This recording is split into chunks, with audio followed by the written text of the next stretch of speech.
wig. Hashtag makeup. Guns. Pava iwe pava, Niki andi uzoti meka pava. Anokuvenga iwe chingo pava, kana vakakutisa wangu pava. Pava iwe pava, Guns andi uzoti pesi pava. Anokuvenga iwe chingo pava, kana vakakutisa wangu pava. Kubva ndichitanga vakambondivenga mwakanditi ndinopenga, asi Niki akandisimbisa katimira usaterere zvavanosasa chingo zvinzwa extra pattern. Muruda here kuti ndiende nemedha pandauraya shiri idzi ndangodzidedha, kana vachidanga vauye kandiri ndega ndovashungurudza wangu ndovadhedha. Nodava rume kwetopa mubhedha, vafana vende vadiki ndinovamedza, vane makuhwancheka kwese kungereza, ngavauye kuhondo apa ndiri ndega.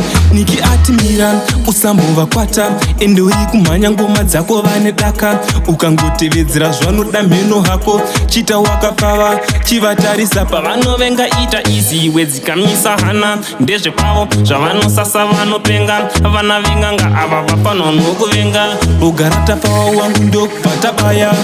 Pava iwe pava, Niki andi udzoti meka pava. Vanokuvenga iwe chingo pava, kana vakakutisa wangu pava. Pava iwe pava, Guns andi udzoti pesi pava. Vanokuvenga iwe chingo pava, kana vakakutisa wangu pava.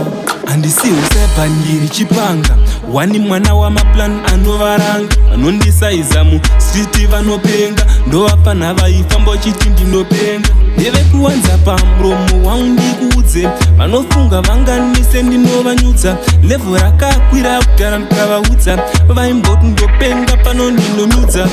Pava iwe pava, Niki andi udzoti meka pava. Vanokuvenga iwe chingo pava, kana vakakutisa wangu pava.